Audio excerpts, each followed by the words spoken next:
Okay, Josh, we're live. Thanks for joining me this morning. Hey, as quickly as you can, why don't you go ahead and introduce yourself in FreeWater? I'm really curious to learn more about this and what you're building. My name's Josh. I'm the founder of FreeWater. That's what we're known by. But our parent company is Free Grocery Store, which will be the world's first free supermarket, actually negatively priced. And this is our first product. It's FreeWater, and our water's free because the packaging is the ad space. We're that crazy company where at scale, there's, as far as I'm concerned, thousands of ways you could earn more than $1,000 from a single bottle of water. I predict that 1 in every 1 billion water is distributed, we make more than $1 million. But most importantly, a minimum of 10 cents per beverage is donated to charity to fight the global water crisis. The average American buys up to 3 bottles of water per day. Our goal with FreeWater, get 10% of Americans or 34 million people to save money on one of those waters daily. And we donate $1.25 billion annually. That's going to enable us to put an end to the global water crisis without a penny of government tax assistance. This is the first product of our future free supermarket. Get 10% of Americans to consume our top 100 free products and services daily. We donate $125 billion annually, and free food is going to cut USA food waste by 33% and global waste by more than 50. All right. Yeah. So, lots to unpack there. I think definitely some bold claims, which I think is great. I want to unpack that. So let me understand how it works. If I, as a consumer, want free water, how do I get it? Am I able to just go to your website and say, "Hey, I want an unlimited supply shipped to my house that's going to have ads on it, and you'll continue shipping me water"? Or is it I'm at a corporate event, you provide the water for that corporate event, and it's free because there's ads on it? So now, in the early days, we were just B2B, meaning we designed it and shipped it to corporations and they distribute it at more than just events. Okay. This year, we're launching direct to consumer in beta mode, meaning free vending machines, which we're A/B testing and getting the bugs out now, and also free 24 packs sent to your house. Step one with the free 24 packs, it'll be just like the junk mail in your mailbox. You don't order that. It's just going to go to your house, right? And when you open that 24 pack, there's going to be 24 different ads individualized just for you. Step two, we hit that critical mass of ad agencies support where then anyone in America can place an order. And then starting in a month, you get that 24 pack on your door. And that's a forever thing, right? And then we get that time down and down and down and down until it becomes a week one day. Once we hit step two, then we add one grocery at a time. Then it's all your groceries. And so initially, this will be on the back of the current shipping and logistics system, but there's new ways of manufacturing and distribution in the future that are not possible when things are sold for a price. And so, like, for example, Amazon has Prime, right? Even better than that would be free delivery. Where we're taking it is negatively priced delivery, meaning at scale, you get paid to get the free delivery of the free products that technically pay you to consume them, and they donate to charity. And it's more profitable than selling these things today.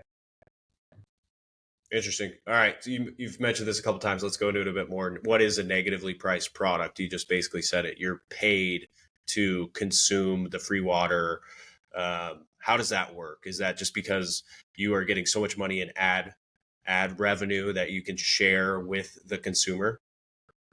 So today, it's not so much money. We haven't reached scale. We're outsourcing. We're just a baby company right now. But free water is not free. It's free plus charity equals profit. Today, we promise 10 cents a unit, but we're actually averaging like 14.5 cents. 10 cents is the minimum. We're taking it to negative 190, right? So the more and more components of the supply chain we own, it only gets more money to charity. And one day you actually get money for drinking it.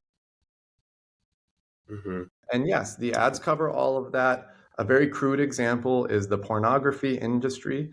If the ads can pay for those people to do that on camera, the sets, the producers, the directors, the makeup, the camera people, the lights, the editing, and the most expensive servers in the world, it can pay for your puppy, it could pay for your Uber, it could pay for your Domino's pizza. So to poke on this a little bit, the ads are for products, services that people still need to pay for, right? Whatever ad is on there, I think it's NBC, right? The only reason they advertise with you is because people pay the Ninja Warrior is because people pay their cable bill, which allows them to run the show, right? So I think you're kind of envisioning this negatively priced economy, but doesn't that rely on services and products that are still paid for? Does that make sense? Sometimes, so I guess, are you asking if everything's free or negatively priced, who's going to advertise? Is that the question? Yeah, yeah. Okay. So free does not mean without profit. Google's free, Facebook's free, porn is free, Fortnite's free. The most profitable industries in the world are free. They spend a lot of money on marketing every day. So people think like free doesn't mean profit. Like the porn industry and Facebook are not free and TikTok's not free because they love us. It's because that's the most profitable way of distribution. So all I'm And saying is that there's new ways of distribution in the negative zone that are not possible even at free or for a price. and don't they say Google, Facebook is free because you're the product, your data is the product. So Exactly. there But is a those are very, sacrifice. yeah, but those are very, very, depends how you look at them, unethical companies. And that's why they say that. This is completely different. And one day we remove all of the ads. The most limiting factor of our future revenue are the ads. And so before I got into FreeWater, I was working on free negatively priced electricity, transportation, which was flights and taxis. And only the flights and taxi models were ad driven. The electricity was not. And so one day, FreeWater's just the first step towards normalizing free and negatively priced groceries in America. It's free water, food, medicine, blah, blah, blah, blah. One day, all the ads are going to be gone because I only can calculate that the theoretical limit is I could go negative 190% off with this. But without the ads, I've already created models that are like negative 5,000, 10,000% off. And so let me give you an example of negatively priced with no ads, just so you could kind of conceptualize this. Let's say a few years down the road, you and I buy a Tesla. It's got the self-driving and it's totally reliable and safe. You could sit in the back seat and take a nap while it drives you around. At that point, you buy that car, let's say 100 grand. And when you're not using it, it's going to robo-taxi for you. It's going to pay itself off. It's going to be at zero, and then it pays you to use it. Another example, you buy a house, you put solar on the roof. Maybe 20 years later, the solar panels have paid for themselves. It's at zero on the dot, and then it goes into the negative zone. So those examples both don't have ads in them. So in certain things like energy production, right? Once you have to have the capital investment to buy it. Like that's every business. Even if you create a hamburger stand, you got to get the grill. You got to, there's no free grill. But with certain things like renewable energy, the sun never sends you an invoice every month. The winds and the waves and the thermal don't send you an invoice every month. So once you have the means of production, there's just a lot of things to work with there. And since you can't learn about these things in school, and I'm that crazy guy who never paid attention in school and can't read very well, I invented a bunch of weird stuff. And here we are. So can you expand on those examples, how it would work with food, right? I think you made a good point that there's an upfront investment. You have to buy the Tesla to rent it out. How does that work with food, or how are people going to be paid to receive free groceries on their doorstep? So it's not communism. And since I started with negatively priced electricity, and that's $100 trillion industry, that's where we're taking it one day. And so when we're making, that's going to always be the most valuable industry. Free water will be like the second, because water is a problem you have most often, thirst. Like I love ice cream, but free ice cream is never going to be consumed as much as free water. Same thing with beer or pizza or any of these marquee products. And so I don't want to live in a world where ChatGPT and Tesla bots have taken most of the jobs and you have to live watching ads. That's like what Bill Gates and Mark Zuckerberg probably want. We're going to make so much revenue off of the energy models. Why would we not give you the groceries negatively priced for free? Like, I don't care about the money. I care about the results. We want to end global famine. We want to end these issues that the governments are not doing. I look at this as the government's job. I wish tomorrow I woke up and all these things happened. I would quit and probably go live in southern Spain and teach myself how to play the guitar. Mm-hmm. Wait, so if I'm understanding correctly, you're saying it needs to be integrated with free energy in the future, just due to the fact that as we transition to renewables, there's an upfront capital cost, but that goes away as more energy is produced, and that could be expanded into other sectors. Is that what you're saying? Negatively priced energy, because there is different mechanical advantages in each. Like imagine like a pulley machine. We started using pulleys because there's a mechanical advantage. There's different mechanical advantages when things are traditional capitalism, like Coke and Pepsi. Then let's say the Uber of things. Then you've got the freemium, like Facebook, Google, Fortnite, pornography, other things like that. Then you have the negatively priced zone, supported by advertising.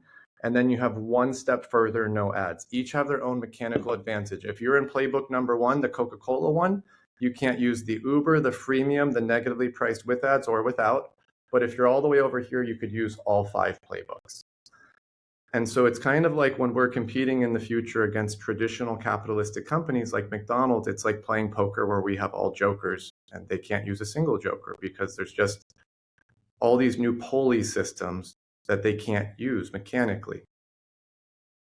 Yeah. So I think I get it, right? You're going to, let's say you wanted to compete with McDonald's, and I don't know if I understand the no ads piece of it, but you wanted to send burgers to people for free, but there's an ad on the wrapper. Obviously, I'm going to pick as long as it's a good quality burger, I'm going to pick your burger over McDonald's, and you're going to cause them to have to react and adopt that model, right? Is that a fair assessment? Yeah, so like if you could choose, let's just talk about burgers. If you and all, we're assuming that the quality is the same on all options, right? If you could Mm-hmm. choose between burger you pay $2 for, or the one that's 50% off with ads, you're going to go with the 50. Most people are going to go 50% off. If you could choose between the 50% off with ads or free with ads, that's what you're going to choose. Now, if you could choose the free with ads one or the negatively priced one with ads, meaning that that negatively priced burger donates to Safe Sea Turtles or pays you 15 cents directly, most likely you'll go with that. And if you could choose between that or the same negatively priced value proposition with no ads, why would you go with the one with ads? So they're all a little bit different, right? So let's just talk about like Yeah. super easy to understand McDonald's with ads making it negatively priced in the future. Number one, someone could just create a YouTube model with better data sets where they're compensating you with your time. And now anywhere that accepts electronic payment, you could pay for that. That could be your supermarket, that could be Taco Bell, McDonald's, whatever. But I see a future where you download the McDonald's app, it plays a few ads in your phone. Then you go over and the wrappers have ads on it, the napkins have ads on it, the bags, the cups, everything. That's more profitable than their current model of selling it. And also, when you get rid of the conversation and the cash transactions, people are going to be flying through the drive through much more efficiently. There's also a lot of waste when you sell food. So, some people predict that McDonald's is currently throwing away a quarter of their burgers in the trash can. They're just unsold, you know? So McDonald's also wants to know why you chose that McDonald's. There's a McDonald's on every corner. They can't solve a lot of these issues. They can't use predictive modeling to know how many burgers they should make because they're for price. They need to be free. Because right now, all the data that's collected in the world is based on what you want and what you can afford. Most people will go with what they can afford every time, unless you're a billionaire. Like Warren Buffett eats McDonald's every day, even though he's a billionaire. I would never do that, but he obviously likes McDonald's more than filet mignon or more than organic, whatever, right? I mean, that's not me. But so that's honest data. He's doing what he wants. It's like, I love mangoes more than every fruit in the world. But if you look at the data that's produced by Josh Cliffords right now, and it's probably being monetized and sold, it says I love bananas, but I freaking hate bananas, Connor. It's like my 20th favorite fruit. I really don't want to eat it. It's just every penny goes into FreeWater, right? And the Mm-hmm. tech and the donations and the mission. Now, in the near future, when us or someone else out there offers free mangoes, I will never eat a banana ever again. Ever again. So And I have a question for you. Who else is doing this? Are you the pioneer of this negatively priced, or I know you talked about Facebook, Google, they provide their services for free. So I don't know if that's a good example, but mechanically, Facebook and Google are negatively priced because it's free plus They give like, let's say, 1/1000th of a percentage to charity. However, the main recipient, the end user is the only party that could decide if something's negatively priced. So even though Facebook is theoretically mechanically negatively priced by a smidge, they can't use the mechanical advantages associated with it because the consumer doesn't think it is. They say, it's not free, you're the product. So there's other Mm, examples of negatively priced in the universe in software. But I believe I was the first to associate them with these mechanical advantages, such as, have you ever heard of a search engine called Ecosia? I haven't. It's a German search engine. It does not, in my opinion, give you as good of results as Google, but and definitely not as being with ChatGPT, but it's free. And I believe like 70 or 80% of their revenue plants trees. So I look at it Oh as yeah, I've negative, heard of let's that. say 180. Yeah. Hmm. So like it exists in software, right? Um, we're just bringing it to the physical world and kind of associated mechanical advantages. Maybe the Ecosia founders understood these advantages, maybe not. And so, can you expand? I get the ad based model where you're going to start just shipping water to people's homes with ads. Can you, again, just kind of to circle back, how are you going to remove ads from the bottles and still generate revenue? So it's two fronts. Number one is cost savings. Okay, so if I paid you $1,000 right now, or I saved you $1,000, your personal bank account would reflect the same balance. Okay, so in business, cost savings is just as good as revenue, but we want both, right? You would rather have me save you $1,000 or two and pay you $1,000 or two because your account would reflect a better balance, right? So the peak efficiency of manufacturing of any good in the United States was 15% in 1995. And since 1995, efficiency's only gone down. A lot of Fortune 500 companies operate with 95% loss in everything they do. That means every one thread sewn, they're losing dozens. Every watt of electricity, they're losing 90. Everything. And so there's just new ways of doing business that are not possible when things are sold even for a penny. And so it's these new mechanisms that are going to allow us to quadruple the efficiency, right? And then there's this other revenue streams.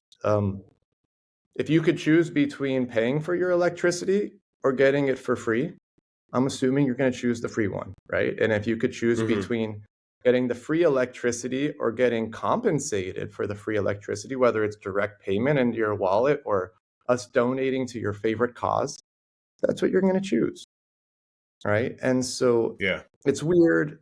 It's weird. It's not communism. It's hyper consumerism, yet very efficient. Um, they say in capitalism, it's zero sum game. And this model, we say everybody wins.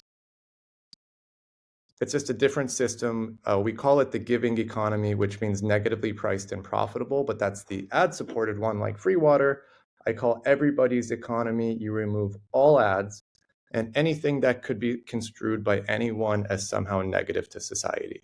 So because there's a mechanical advantage with removing the ads, that's where we'll take it. And so at scale, we need about $50 to $100 million to start building the infrastructure to launch the negatively priced electricity model. And when it's generating enough revenue, we'll remove the ads over here. And so, again, I guess just to clarify, you are going to go into the energy business, which is going to help with the water and food. Am I understanding that correctly? It's going to pay for it. Okay. Joe Okay. Rogan and one podcast, I think he said, once you cross the threshold of like having like 20 million bucks when you could like eat whatever you want and go on vacation whenever you want, he said, after that, like your lifestyle doesn't really change if you become wealthier.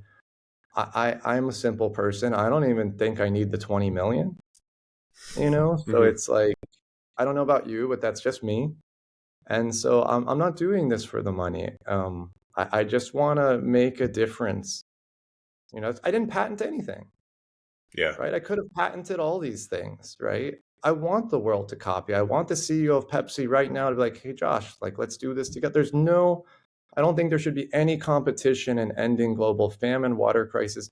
10% of the world right now has no water, sewage infrastructure, electricity, any of the things that we have that we take for granted, and it's not getting paid for, you know? Yeah. What's your favorite sport, Connor? Do you have a sport you like? Yeah. NFL. Okay, so I don't really watch sports anymore. I used to like baseball and basketball.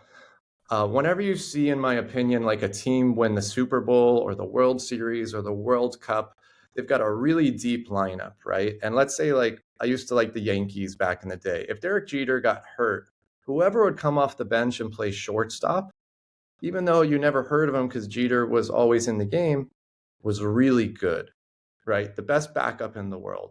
The best football team, the best basketball team, the best soccer team, cricket team, whatever, they have really deep lineups, right? That's what makes them a championship team. I look at the world as we're all on the same team, right? And in order for us to have the best lifestyle in America, we got to uplift the people that are in the bottom 10 percentile of having access to basic things, because somewhere out there is like the next Nikola Tesla or Albert Einstein, and they're going to invent something so special, it's going to radically transform both of our lives, right? Hmm. But if they die of like dysentery or something simple because they can't even afford a fraction of a bar of soap, that would suck, right? And so that's the cool thing. We just need 10% of Americans to eat free food and drink free water, and we radically uplift the whole world. And we're coming into a future where, open AI, like, let's say, what about ChatGPT version 10? How are we going to compete with that? Most people won't be able to. Self-driving cars, how many people are going to lose their driving jobs? Tesla bots, So like, I personally believe that a lot of jobs are going to be gone in the future and not coming back. And the US government spent all of our money on conflicts.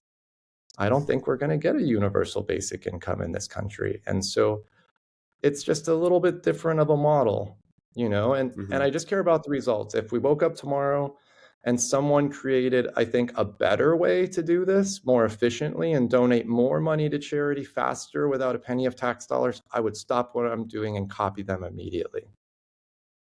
Got it.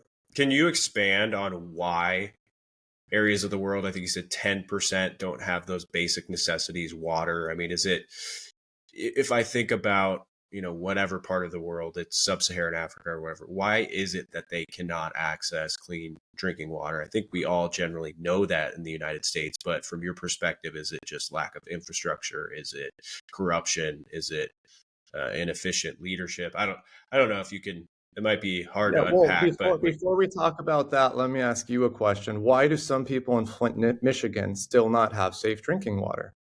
Jackson, Mississippi. We were there giving out free water last year. Their water looks like chocolate milk coming out of the tap. This is in America. I think there's yeah. 4 million indigenous people. They don't have drinking water.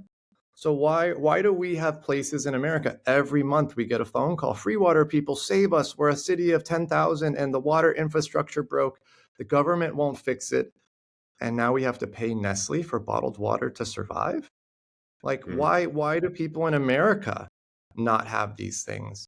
Why do 250 million Americans, any city that has a military base or airport, why do we have PFAS contamination in our tap water, forever chemicals? Why do we have these issues in the quote unquote greatest country in the world? Like, and now, I don't know, I'm asking you, like, do you have an answer for that? I don't. But I think it's because the current system doesn't always work, right? I mean, I think There's it depends. corruption, right? There's Yeah, it depends on in Flint, Michigan, right? I think I don't know all the specifics, but it looks like there were some poor decisions made. Yeah, there's some level of corruption even in the United States, right? there's Which I some think level leads of to a corruption because it doesn't make the news, right? Like, you don't see this in the news. We have islands of trash in the world bigger than Texas. One is between California and Hawaii. When has a single politician even discussed this? They won't, because politicians on both sides of the aisle all get money from big oil, which is big plastic. So now, like, let's go back to the other question. The UN says that they want to solve global famine and global water crisis. I think it's fucking bullshit. because then these things wouldn't be publicly traded commodities. You only make water or food or metal or gold or Microsoft publicly traded when you want the price to go to the moon at one point. So I think it's an oxymoron to say they want to solve the global water crisis, yet it's a publicly traded commodity. Like De Beers owns most of the diamonds, like 80% hidden in vaults, right? Because we live in a world of scarcity. If they didn't, a diamond would be worth zero. Yeah. So, right? So, like, because we live in this world of supply and demand and scarcity at the moment, these futures markets on food, pork bellies, whatever, they might not be worth that much if all these people had these things. I don't know. I mean, these are philosophical conversations. What are your thoughts on that? I think I agree. I think to your point about military bases, or there's always externalities. Coca-Cola, even you, right? I mean, FreeWater, I know you're using recyclable aluminum, I would assume, but you're still producing a lot of containers that will be thrown away, and then you're not responsible for what happens to the containers when they're thrown away. So I think that's just part of capitalism, is there are externalities that occur. McDonald's doesn't care what happens to their trash. They throw it in the dump and move on to selling the next burger, right? So I think that's a lot of what lends to that, and I don't know how you solve that. So, okay, so number one, imagine like a number line, right? And in the middle, you've got zero, and from my direction, here's positive numbers, things with a price. And over here, it's negative 1 penny that way, right? McDonald's lives on the part of the number line where things are sold for a price. Like we're always taught, as Americans, that socialism and capitalism and communism are very different, and they are in their own ways, but they have things in common. They live on that side of the number line. There's a lot of corruption and a lot of inefficiencies. On this side of the number line, as long as you always have the most negatively priced value, which we will, I'm not saying there's no room for inefficiency, but what you're saying is, because one day someone's going to say our free water's negative 120. We're going to go negative 130. They're going to say negative 131. We're going to go negative 141. And so by always saying you're going to have the best negatively priced value proposition, what you're saying to the world is you're never going to stop innovating, and you're going to get rid of all of the middlemen and all the redundancies that don't need to be there. That means you have to be very environmentally friendly.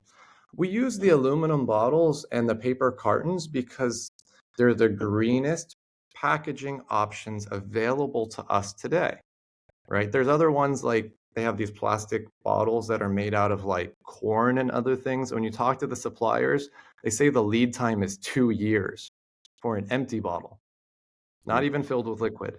So that can't be an option because advertisers don't want to wait 3 years or 2 years to deploy an ad, right? Yeah. Well, there's new ways of doing things, and we aim to create the world's first hemp packaging in the future, but those don't exist. We need to invent an entirely new supply chain in the US because, like, even my sweater and shirt, these are made out of plastics. These are cancer-causing materials. Like, there is no good option. Even if you shop at Whole Foods and you buy an apple, these apples were picked a year ago, and even the organic options are covered in chemicals that are illegal in other countries. But that's the good apple. That's the organic apple. How could an organic apple be covered in chemicals?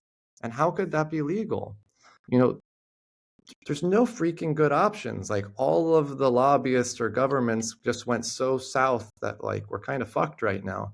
And so we have to do as a small business the best as we can until we have enough money to change it. So yeah, you are right. Today we're using aluminum bottles, paper cartons, and so on and so forth.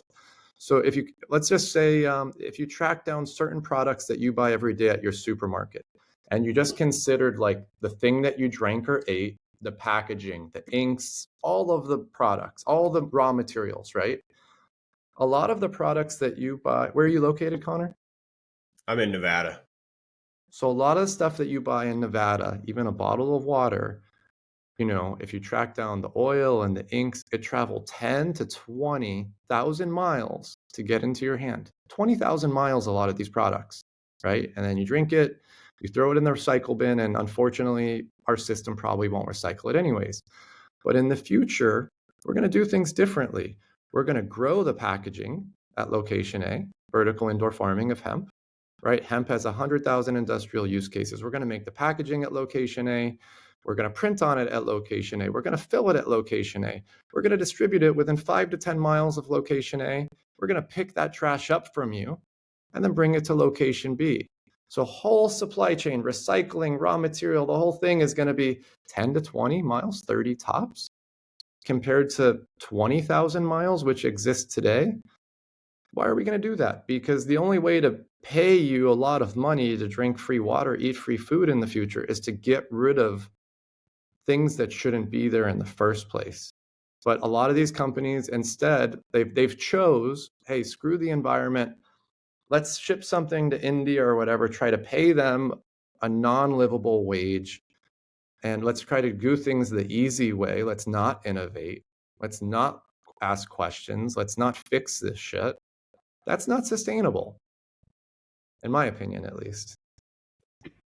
Yeah, I think I resonate with a lot of what you're saying. I think a lot of decisions currently are driven by cost, right?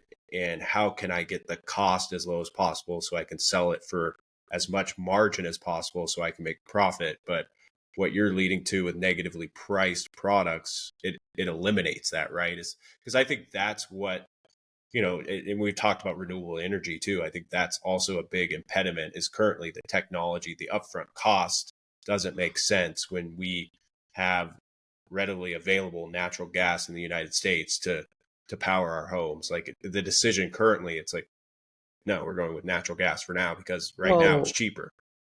sure, but actually in Texas, we do a lot of renewable energy here, and the reason is it's more profitable than the natural gas. I mean, Mm. fossil fuels are not renewable. That means that there's not an endless amount of them. Renewable means it Mm-hmm. can keep going. But that's with everything, whether you want to make a burger stand or a t-shirt. This podcast that we're on right here, you had to buy a laptop, your headphones, your microphone. You got to pay for the Riverside, whatever the fee is. I don't think this is this free or probably not. So It's like not free. It's not very there was expensive, but upfront it's not free. yeah, there was upfront cost for you to create your podcast. But once you had this equipment, the marginal cost is next to zero. It just takes your time and you invite people like me on the show to do this for you. So everything has an upfront cost, whether it's in the positive zone or the negative zone. And since Facebook and Google are technically in the negative zone, obviously there could still be a lot of corruption, or just, people don't even say it's free, but there's a difference if you're saying, I'm always going to have the best negative price, because that means that you have to continue to increase efficiency and innovation and more to maintain that. So there's a difference between just being negatively priced and saying, I'm going to always have the best negatively priced values on all goods and services forever. Because then you're just like, I'm going to always work for that. So like, and it changes from the very get-go of like the inception of a business. So let's say you and I right now create a traditional capitalistic chocolate bar company, Connor's Chocolate Bars. And so we'll create the name, we buy the website, we create a logo, maybe the social media, right? We get it pumping. Then you and I find a candy bar supplier. And then we get prices. Hey, this is the price if we get 1 pallet of candy bars. This is the price if we get 10 pallets and 100 and 1,000,000 bars. And then you and I go and try to sell the chocolate bar for the highest amount supply and demand allows. That's what they teach you in school, right? That's what they taught me, at least, even in high Mm-hmm. school and junior high. But it's a completely different mindset if you and I are like, Connor's candy bar is going to pay you to eat it. We'll say negative 125% off. It's free, plus you're going to pay the person a quarter to consume it. We're going to be like, how the heck are we going to pull this off? Right? So what we're going to do is, it might take us years, but we're going to look under every single rock. We're going to look under everything, because we need to cut costs. We need to do things differently. And after you look under all of the thousands of rocks that no one else looks under, we're going to realize that half of them didn't even need to be there in the first place. They were just there because nobody looked. So then we get rid of all those rocks. It could take us 1 month. It took me 4 years. you Can know. you But people can you won't. expand on what those rocks would be maybe in the chocolate trade? Is that Well, like yeah, is are let you me talking let about me like let me middlemen, like wholesalers, and like why is this person middlemen, even all sorts of things. So let me just finish and then we'll talk about that. So we okay? get rid of all these rocks at one point, right? And proverbial, quote unquote rocks. And now we've created the leanest, most efficient supply chain. But then there's still no revenue model. Like it's still not profitable. It's just super lean. So we're like, well, now we got to bring in money. So maybe you decide to put the ads on the wrapper, but if this is like really organic cacao, then that won't cover it. Maybe you say, hey, we're going to put ads in the phone. Or maybe Connor's t-shirt company is so profitable, you're like, I will detour some of that profit to cover this. Okay. So now you've created the revenue and now you're paying people 25 cents to eat a candy bar. But this looking under the rocks and getting rid of all of the redundancy and inefficiencies could totally happen in the capitalistic model. I just don't know why personally people don't do that. And Well, so an example, because you asked, my wife used to work at Trader Joe's, and Trader Joe's sells a lot of herbs and things. And if you look in Austin, the Trader Joe's herbs were traveling from all the way across the country. Why are they not just growing those herbs and microgreens right in the back of Trader Joe's or right next to it? And then you just walk it across the street and you sell it. It's not traveling across the country. When you ship things, things get broken. You'd be surprised how many pallets get broken by the forklift person who's underpaid. So they're slamming your pallets everywhere. At least 1 out of 10 pallets get like horribly damaged or destroyed. The trucks have to travel, let's say from California to Austin, Texas. That's a big cost. There's pollution. Why don't they do that? I don't know. Like certain things, they don't need to travel across the country, but that's how they do it. So like it's just so like another example yeah. is um, in the future when we build our own manufacturing and we initiate negatively priced delivery, it'll be extremely efficient. For example, your trash collector picks up the trash at your house, then the neighbor's house, and the neighbor's house, hundreds or thousands of homes in a row. Why do they do it that way? Because it's efficient. Why doesn't the trash collector go to your house, drive 10 miles away, go to my house, drive 11 miles away, go to your grandma's house, drive 5 miles away, go to Dave's house? That wouldn't be very efficient, but that's how Amazon makes every single delivery because they can't force you to buy their products. They wish they could make delivery to 2 homes in a row, but they can't. Do you see what I mean? So Yeah. they've built an infrastructure based around sporadic delivery. And these infrastructures have existed since like Sumerians, pre-Egyptians, even pre-money, when it was like, I'm trading you 5 goats for 1 cow. Like there's infrastructures that were based around that value exchange because no one thought that the free cow was going to pay you to consume it, or for the vegans out there, like that the carrot was going to pay you to eat it, or taught there's no free lunch. So the future is based around consecutive delivery. These are entirely new infrastructures, entirely new types of softwares. So we're going to distribute at scale free groceries, organic, negatively priced. Sorry, I just free is the name, but it's negatively priced to thousands of consecutive homes in a row. If you don't want the negatively priced groceries, you don't want the free food that pays you to eat it, we just skip your house. You opt out, but we Mm. still keep going consecutively. This is a huge cost savings. Now, what about those trucks that are delivering it? Amazon chooses to have the smile on the truck. Coca-Cola chooses to put the Coke logo, Pepsi the Pepsi logo. By putting ads on those trucks, switch it with a Nike swoosh and a buy it now on a new pair of Air Jordans, the ads are worth so much that those trucks are paid off in 2 to 3 years. And then the trucks pay them to use it. So now it's paying the driver's salary, but everything's going driverless. So the trucks become negatively priced. What's powering the trucks? Fuel today, electricity tomorrow. I'm telling you that I started with negatively priced that. So our entire value chain goes in the future piece by piece by piece from us paying these things for them compensating us to use them. And what you're going to see is every company in the world is going to copy or be in a hard spot. And I want them to copy. That's why we invented this, because Mm-hmm. when every Coca-Cola product gives 10 cents to charity, according to ChatGPT 4, it's the largest redistribution of wealth in human history times 11 every year. What Hmm. about when every Fortune 500 product for sale or free or negatively priced gives 10 cents? That means you sell a Toyota Camry, it just gives a dime. You multiply that times McDonald's, Taco Bell, Levi's Jeans, Apple, whatever. That's enough money to help a lot of these problems that are not being helped. So since no company was going to do that, I invented ways to kind of and get them to do that through a sense of Darwinism. And since Coca-Cola doesn't have a single way to make $100 off of a can of Coke, they'll have to adopt these models. But if Coca-Cola copied today or tomorrow, their stock might go to zero, because you can't be publicly traded and pivot, especially if you're a 100-year-old whatever company, right? If you pivot, that means your model doesn't work anymore.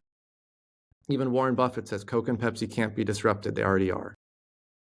So like, what I predict is in 2 to 4 years, Coca-Cola removes the Coke logo, puts the Nike swoosh or Airbnb logo, and at first they're going to subsidize their product by like 50%. And just to sound cool and, be cool for the Gen Zs and whatever, they're going to say, we're going to give a nickel or a dime to whatever nonprofit the CEO likes. And then multiply that times all their products. We're going to throw the biggest party in Austin. You're invited, Mm-hmm. because that's why we're here. But subsidized won't be good enough. We are going to make Coca-Cola negatively priced in the next couple of years. You're just going to watch a few ads in your phone. We're going to pay you a bunch of money for that. And you're going to go to your grocery store, put that can of Coke across it. Boop. They say you owe $1. Boop. You pay. And we're also going to donate to charity. So they're going to be like, crap, everybody's already making our products negatively priced. Yeah. We have to go to zero. Then they have to go to the negative zone. And when they compete with us in the negative zone to see who could have the better value, what are we competing at here? Who could take best care of the consumer? Who could take best care of society, charity, the environment? Like, that's the sort of competition I want to be in. I think that's the sort of competition that if every Fortune 500 company was involved in, society would be better. I don't know. What are Mm-hmm. your thoughts? No, I like that vision. One question that came up is when the delivery truck going to every house makes a lot of sense for delivering free groceries. I'm curious though, are you going to dictate what people receive, or is it going to be an Instacart and they say, "Oh, I want these items," or is it, "Hey, no, sorry, we decide you get produce and rice for free, but everything else it's not on our list." Something that came to mind. Every product that's currently for sale at Walmart, Costco, Target will be available. All Now, right. does that mean you could order 1,000 TVs? No. Does that mean that you could order 1 million cases of beer? Of course not. Or bags of oranges? No, like, it has to be limited based off your family size. Let's say in the future, you're like, give me 1 million bags of apple. We're going to say, sorry, Connor family, your family of like 4, you get this many pounds of free fruit per month. After that, you got to pay for it. That's fair, right? We could give you a Mm-hmm. subsidized price based off advert, but like, we want to, if I gave you unlimited everything, that kind of, let's just say this, if an advertiser told me that I could give you 1 billion free cans of your favorite beverage, we would do it. I'm just doubtful Yeah. that an advertiser will give us the money to give you 1,000 bottles or 1 billion bottles of FreeWater in one sit down. Mm-hmm. No, I think it makes sense. I think it's important though. You make a good comment there. Like, you get this allotment for free, but after that you can buy, right? Otherwise it becomes, it bread lines are ringing in my head of, and I know that you've brought up communism a couple times, but That's just what comes to mind, which I don't think it is, right? When you have the option to purchase more. So Let's talk just about as those bread. Yeah. Let's talk about those bread lines. Like right now, all over the country, the US government gives people free food, free water, free whatever, right? They're wasting their real estate. Why is it not our products were printed right on that loaf of bread? It says, here are the available jobs. Here's the job training. Scan this QR code, mm-hmm. right? You see what I mean? They're wasting their real estate. And And what? this would help people get the help they need faster. Now, Yeah. let's talk about food wastes. Right now, like roughly 1/3 of all food that you see in the supermarket gets thrown out in the trash can behind the supermarket or in the supply chain because it expires before it can be sold, Mm-hmm. right? So when it's free, most of that waste is gone. And most of the current supply chain and warehouses and stuff won't exist because, like, right now, if you look at the expiration date on any sort of food that's like not organic and fresh, but let's just say like a Snicker bar or a beer or a soda or, whatever, it's usually got a 2-year shelf life, bags of Doritos. But a lot of people don't look how old it is when you buy it. Sometimes it's only 90 days old. That's rare. A lot of times it's 9 months, 15 months, Hmm. maybe 4 months away from the expiration date. So that means it sat in storage for 15 months before the shelf got bare. They hit that SKU and went there. Number one, I don't want to eat old food personally, even if it's got the chemicals and preservatives. Like, it's going to be better if you ate it right away. But, like right now, if I made you a special box of cereal just for you. Tell your dog I said hi. If I Yes. made a special box of cereal just for you and it had ads on it just for Connor, what good does it do us if it sits in storage for a year, never seeing the light of day? Like, we're going to make it and ship it to you immediately so you have the full 2 years with that billboard and the full Mm-hmm. 2 years of eating it at will, right? And now instead of having the warehouse, your pantry becomes the warehouse, Yeah. Yeah. right? I So, think the fact that the food sits on the shelves for so long, it speaks to inefficiencies in the supply chain, right? I mean, and it's so right just now, all that food waste is totaled up in the price of goods that we pay. Every price of mhm. a McDonald's cheeseburger, every can of Coke, that price represents all of their inefficiencies and their profit and their waste. Yeah. So by removing that waste, by streamlining it, by getting rid of all these middleman warehouses that have no place in the future, by doing things such as consecutive delivery, by not paying for the fuel, by having trucks pay you to operate them, by a number of different things, it just drives prices down tremendously. Then we've got Tesla bots, we've got Chat GPT, we've got AI. That's only going to make things cheaper and cheaper and cheaper and cheaper and cheaper. So whether you support it with the ads or without the ads, it just opens up these crazy new product categories of subsidized things, free things, and negatively priced things. No, I like it. I've learned a lot. I know I just want to do a quick time check. I know you got to jump soon, right? Um, Yeah, I got it. Yeah, you're great. Thank you. Yeah, we got to jump in like a minute. okay. Yeah. So, hey, I appreciate you taking the time. I'm on board. I think you've explained it well. I'm really curious to see how you perform over these next couple years and where you go. But hey, I wish you the best of luck. I think it's a great message. And yeah, any closing thoughts before you got to jump to your next thing? Number one, thanks for having me. Honor to be here. Number two, I'd love to do another show in like 6 months because everything's changing exponentially. And then we could kind of do a longer show and dive deep into the mechanics because you're obviously curious about how these work. And I'd love to explain it to you and all of your listeners or viewers. And then, yeah, like, please support us on social media, FreeWater. Our website's freewater.io. Like, we're really trying to exponentially grow this. Tell everyone you know that this is possible. Even if you don't want to support us, go try to copy it, do it on your own. You do not have permission to copy our logo, our pictures on our website. Like, please, like some people putting my face on their website and saying I work for them, that's not cool. But like, if you want to adopt some of these models and do whatever you want, go for it. Just understand that one day there will be no ads and we're only going more negatively priced in value. So really whiteboard it and go for it. And I hope that you create such a good model that you put us out of business by opening a more negatively priced supermarket than us. Awesome, Josh. Yeah, all your info will be in the description. I'll be sure to do, my part and share this as much as I can. But again, I kind of blown my mind. So I think it's great.